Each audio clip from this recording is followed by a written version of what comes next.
सप्रेम नमस्कार मित्रों, मैं डॉक्टर विजय कुलकर्णी आज आपके सामने एक हिंदी कविता लेकर सम्मुख हूँ। कविता का नाम है उतनी दूर मत ब्याहना बाबा।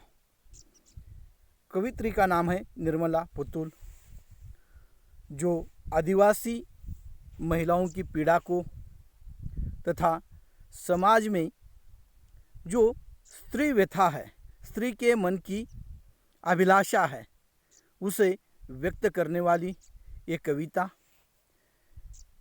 क्योंकि हर घर में लड़कियों का एक सपना होता है और उस सपनों के आधार पर लड़की अपने माता पिता के घर में जन्म तो लेती है, लेकिन सामाजिक रीति रिवाजों के अनुसार जैसी उसकी उम्र हो जाती है तो उसका ब्याह करना पड़ता है और इसी की चिंता पिता को भी रहती है और इसलिए पिता अपनी उस लड़की के विवाह के लिए चिंतित होता है।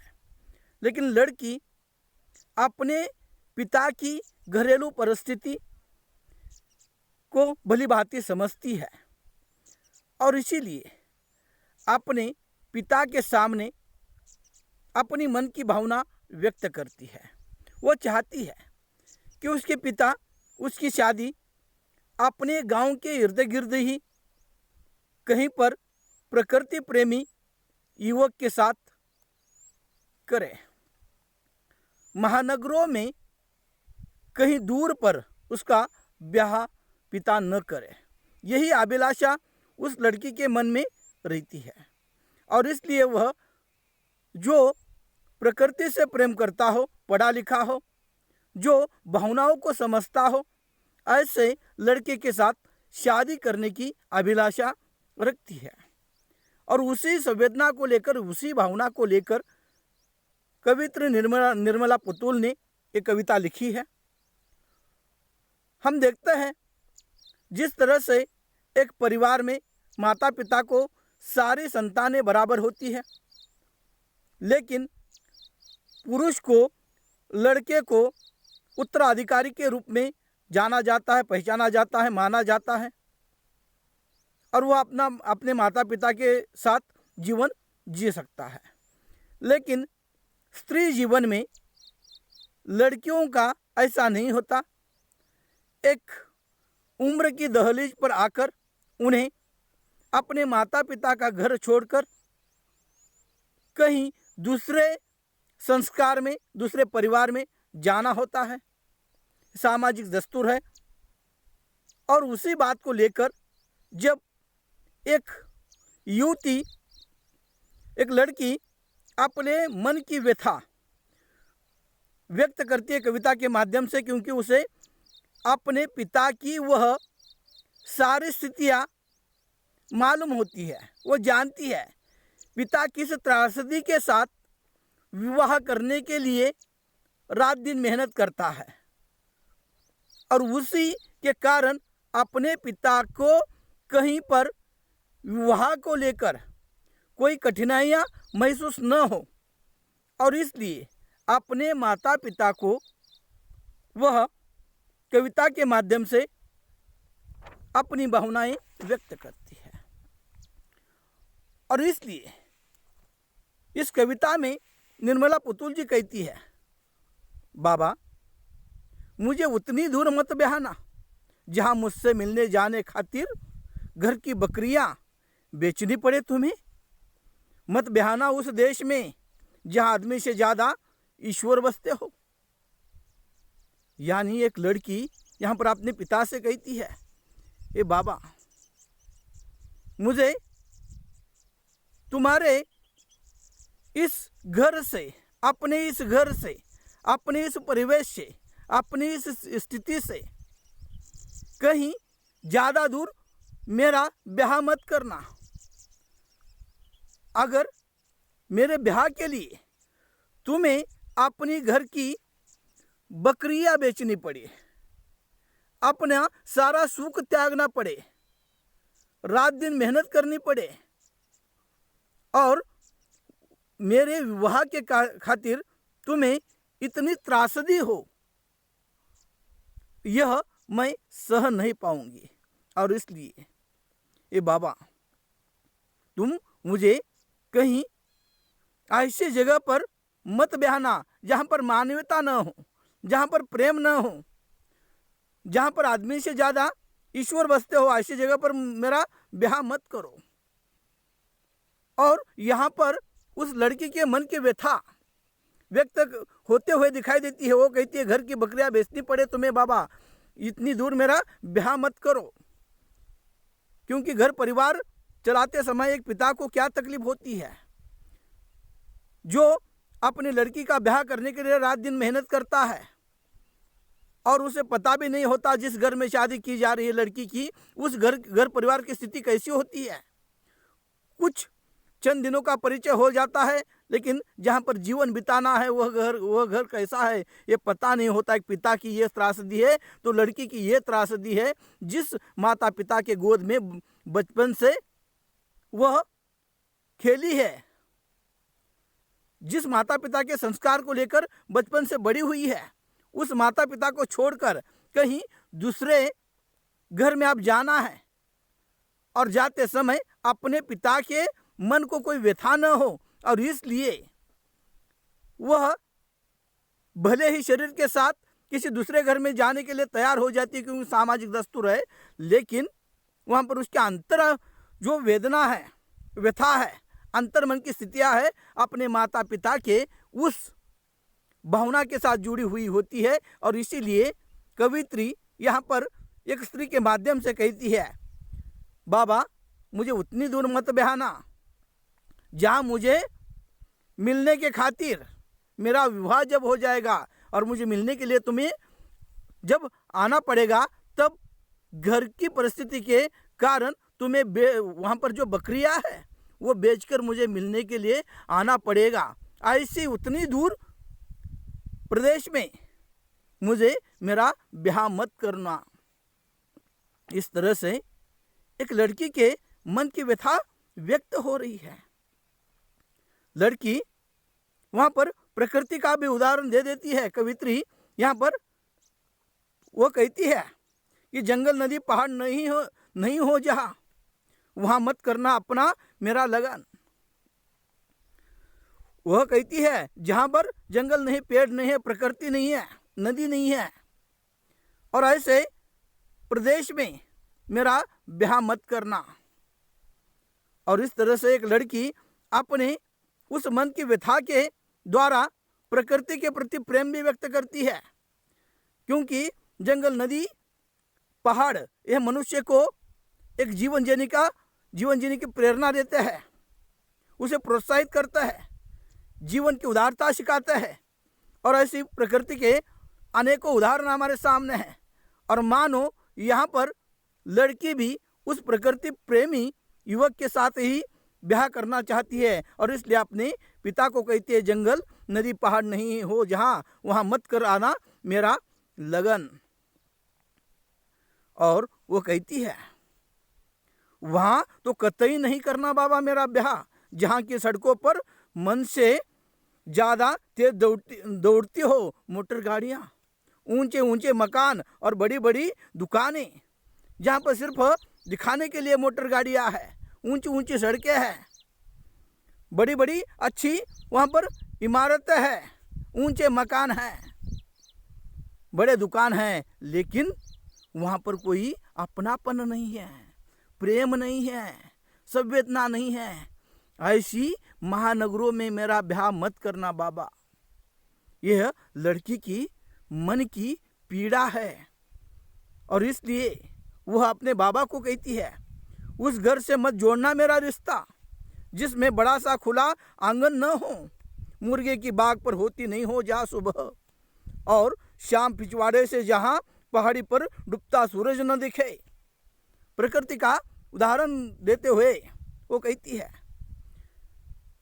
वो जिस घर में आंगन नहीं है, जहाँ पर मुर्गे की बाग न होती हो, और मुर्गे के बाग के कारण ही आदमी नींद से जागा करता था, और वहाँ पर खुशहाली होती थी, अपनापन होता था, प्रेम होता था, और वहाँ पर कर्तव्य तत्पर मनुष्य होते थे, लेकिन आज कहीं जगह पर ये दिखाई नहीं देता। और इसलिए वो कहती है, जिस आंगन में खुशियाँ हो, जिसमें वो उस मुर्गे की आवाज़ हो जिसके कारण नींद खुलती हो, ऐसी जगह पर मेरा ब्याह करना। लेकिन जहाँ पर बड़े बड़े इमारतें हैं, बड़े बड़े मकान हैं, ऐसे शहरों में मेरा ब्याह मत करना।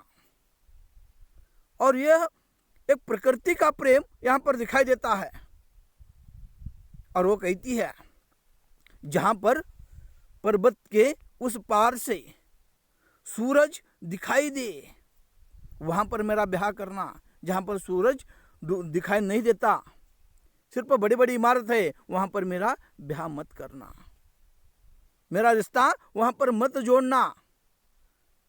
और इस तरह से एक लड़की अपने पिता को कहती है, उस घर में रिश्ता मेरा मत जोड़ो जहाँ मुर्गे की बाग की आवाज़ नहीं आती, जहाँ पर उगता हुआ वो सूरज दिखाई नहीं देता।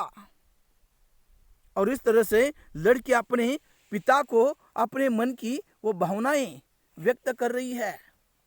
एक पिता को वो कहती है, मत उतनी दूर मत बहाना मेरा बाबा। कहाँ पर? जहाँ पर मुर्गे की बाग न हो। और वह अपने जीवन साथी के रूप में क्या अपेक्षा रखती है? वो कहती है, मत चुनना ऐसा वर जो पोचाई और हड्डियों में डूबा रहता हो, अक्सर काहिल निकम्मा हो, माहिर हो मेले से लड़कियां उठा ले जाने में। ऐसा वर मत चुनना मेरे खातिर, क्योंकि दिन ब दिन आज सामाजिक स्थिति बदल रही है। और उसी को लेकर लड़की कहती है, जो लड़का वहाँ पर हमेशा शराब पीता हो, वहाँ पर अपने जीवन में जीवन जीता हो, निकम्मा हो, कोई कार्य नहीं करता, देश विघातक कार्य कर लेता है, देश की उन्नति के लिए कोई कार्य नहीं करता, ऐसे लड़की के साथ मेरा ब्याह मत करो, जो मेलों में जाकर गुंडाई करता हो, लड़कियों को छेड़ता हो। और ऐसे लड़के के साथ मेरा ब्याह मत करना जो निकम्मा हो, जिसे अपने ही जीवन का अर्थ मालूम नहीं हो, ऐसे लड़कों के साथ मेरा ब्याह मत करना। ऐसा कवित्री उस नायिका के माध्यम से अपने पिता को व्यक्त कर रही है, अपने मन की भावना। और इसलिए वो कहती है, हे बाबा, मैं कोई थारी लोटा तो नहीं कि बाद में जब चाहूँगी बदल लूँगी अच्छा खराब होने पर। और मैं भी एक स्त्री हूँ, एक मनुष्य हूँ, और मैं कोई घर का बर्तन नहीं हूँ जो खराब होने पर बदला जाए। एक बार विवाह हो जाए तो मनुष्य को अपना जीवन बदलना संभव नहीं होता, और इसलिए मैं कोई बर्तन नहीं हूँ जो बाद में बदल दिया जाएगा। और इसलिए बाबा, मेरा विवाह ऐसे लड़के के साथ करना जो समाज के लिए कुछ करता हो, राष्ट्र के लिए जीवन जीता हो, जिसके मन में संवेदना हो, प्रेम हो। क्योंकि मैं कोई थाली नहीं हूँ, कोई बर्तन नहीं हूँ, जिस तरह से उपयोग में लाने के बाद अगर टूट गई तो हम दूसरा ला लेते हैं बर्तन, उस तरह का मेरा जीवन नहीं है। और इसलिए बाबा, मेरा ब्याह उतनी दूर मत करना। और वो दूसरा अपेक्षा व्यक्त करती है, जो बात में बात करे लाठी डंडा की, निकाले तीर धनुष कुल्हाड़ी, जब चाहे चला जाए बंगाल, असम या कश्मीर, ऐसा वर नहीं चाहिए हमें। वो कहती है, मेरा अपेक्षा यह है जो हर बात पर लड़ाई करता हो, हर बात पर कुल्हाड़ी हाथ में लेता हो, शस्त्र हाथ में लेता हो, आतंक मचाता हो, लोगों का खून बहाता हो, अन्य अत्याचार करता हो, और हर बात पर वहाँ पर इधर उधर घूमता रहता हो, ऐसे लड़के के साथ मेरा ब्याह मत करना। और वह अपनी वो भावना व्यक्त करती हुई कहती है, और उसके हाथ में मत देना मेरा हाथ, जिसके हाथों में कभी कोई पेड़ नहीं लगाए, फसलें नहीं उगाई, जिन हाथों ने दिया नहीं कभी किसी का साथ, किसी का बोझ नहीं उठाया। कवित्री वहाँ पर अपने मन की वो भावना व्यक्त करते हुए कहती है, जिसने पेड़ नहीं लगाया हो, प्रकृति के प्रति दोबारा यहाँ पर हमें प्रेम दिखाई देता है। वो कहती है, जिस लड़के ने अपने जीवन में कभी इस पेड़ नहीं लगाया हो, जो कभी दूसरों को सहायता नहीं करता, ऐसे हाथों में मेरा हाथ मत देना बाबा। जिसने किसानी नहीं की हो, फसलें नहीं उगाई, जिन हाथों ने कभी दूसरों को सहायता नहीं की, ऐसे व्यक्ति के साथ मेरा ब्याह मत करना। यह एक स्त्री के मन की भावना व्यक्त है, वो एक लड़की के मन की भावना व्यक्त है, जो अपने पिता के से क्या अपेक्षा रखती है। और वो कहती है, और तो और जो हाथ लिखना नहीं जानते हो, ह से हाथ, उसके हाथ मत देना कभी मेरा हाथ, जो पढ़ा लिखा नहीं हो, जो संस्कारित नहीं हो, ये महत्वपूर्ण है। और उस लड़के के हाथ में मेरा हाथ मत देना। ब्याहना हो तो वहाँ ब्याहना जहाँ सुबह जाकर शाम तक लौट सको पैदल। और वो कहती है, मेरा ब्याह करना ही है ना बाबा, तो कहीं नज़दीक करो, क्योंकि सुबह अगर तुम मिलने के लिए आ जाओ तो शाम तक मिलकर तुम वापस लौट सको। ऐसे नज़दीक मेरा ब्याह करो, मैं जो कभी दुख में रहूँ इस घाट, तो उस घाट नदी में स्नान करते तुम सुनकर आ सको मेरा करुण विलाप। अगर मैं कभी पीड़ा में हूँ, कभी दुख में हूँ, कभी विरह में हूँ, तो मेरा विलाप, मेरा दुख, मेरी पीड़ा आपको सुनाई दे और आप तुरंत आकर मुझे वहाँ पर मिल सको, इतनी पास मेरा ब्याह करना बाबा।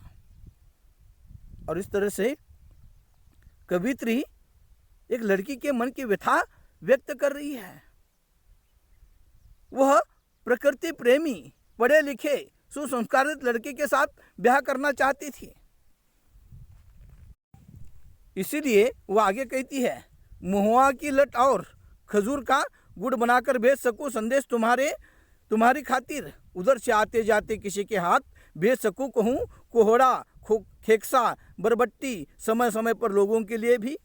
और इतनी नज़दीकिया हो कि मैं कुछ चीज़ें आपके पास किसी के सहारे तुरंत भेज पाऊँ। और इतनी नज़दीक, इतने पास मेरा ब्याह करना। मेला हाट बाजार आते जाते मिल सके कोई अपना, जो बता सके घर गांव का हाल चाल, चितकबरी गैया के भी आने की खबर दे सके जो कोई उधर से गुजरते, ऐसी जगह मुझे ब्याहना।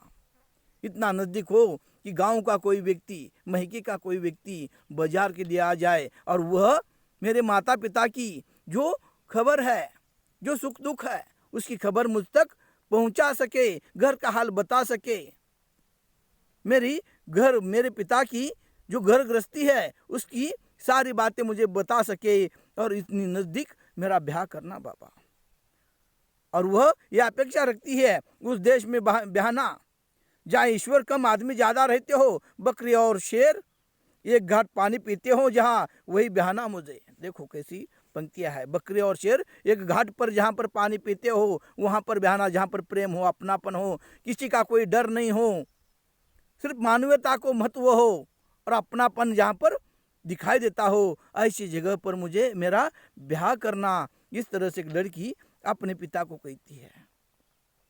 और इसलिए निर्मला पुतुल अपने कविता के माध्यम से कहती है, उसी के संग ब्याहना जो कबूतर के जोड़े और पंडुक पक्षी की तरह रहे हरदम एक साथ। यानी दोनों का, जैसे कबूतर का पक्षी, कबूतर जो आप मिलजुल कर रहते हैं, पंडुक पक्षी। और यह पक्षियों का उदाहरण दे रही है, जिसमें पक्षियों में जिस तरह से प्रेम होता है उस तरह का प्रेम करने वाला कोई युवक हो जो मेरा सुख दुख समझता हो, ऐसे लड़के के साथ मेरा ब्याह करना। घर बाहर खेतों में काम करने से लेकर रात सुख दुख बांटने तक, और मेरा सारा सुख दुख बांटने वाला जो हो उसके साथ मेरा ब्याह करना। और इस तरह से यह तत्कालीन स्थिति में लिखी गई कविता निर्मला पुतुल द्वारा, जो एक स्त्री मन की व्यथा को व्यक्त करती है। भले ही आज के वर्तमान में अलग अलग परिस्थितियां सामने आ जाती है, अलग अलग अपने अपनी सोच है, अपने अपने विचार है, अपना अपना जीवन जीने का ढंग है, जिसमें आज प्रकृति की गोद से हटकर, इस गांव की या किसानी से हटकर लोगों के सपने बदल रहे हैं, वह कहीं और रहना चाहते हैं जो जहाँ पर भौतिक सुख सुविधा हो, लेकिन मानवीयता को महत्व नहीं दिया जाता। ऐसी अलग अलग अपने अपने सोच है, अपना अपना जीवन है। लेकिन यहाँ पर जो कवित्री एक लड़की की अपने पिता के प्रति जो ब्याह को लेकर कल्पना है उसको व्यक्त कर रही है, और उसमें दिखाई देता है एक लड़की जो बचपन में अपने माता पिता के गोद में खेलती है, बड़ी होती है, वहाँ पर अपने भाइयों के साथ खेलती है, आस पड़ोस के दोस्तों के साथ खेलती है, अपना उसका एक जीवन होता है। लेकिन उम्र के दहलीज पर उसे ये सब रिश्ते नाते छोड़कर कहीं दूसरे घरों में जाना होता है, और तब वो शारीरिक स्थिति से तो जा सकती है, लेकिन उसके अंतर आत्मा की जो व्यथा होती है वह अपने माता पिता के उस प्रेम के साथ जुड़ी हुई होती है, और अपने माता पिता को जो चिंता होती है ब्याह को लेकर, उस ब्याह को लेकर जो चिंता है, उस चिंता में लड़की भी अपने मन की वो बातें पिता को कहती है कि ए बाबा, मुझे उतनी दूर मत ब्याहना जहाँ पर तुम्हें मुझे मिलने के लिए तुम्हें घर की भेड़ बकरियाँ बेचनी पड़ेगी। यानी पिता के प्रति जो संवेदना है, अपने परिवार के प्रति जो आत्मीयता है, अपने जीवन के लेकर जो सपने हैं, प्रकृति के प्रति जो अपनापन है, आदि बातें इस कविता के माध्यम से दिखाई देती है। आज थोड़ा सा समय मिला, इसलिए बहुत दिनों के बाद ये वीडियो बनाने का प्रयास कर रहा हूँ। हो सकता है इसमें कोई गलतियाँ हो तो वो गलतियाँ मेरी है। नमस्कार।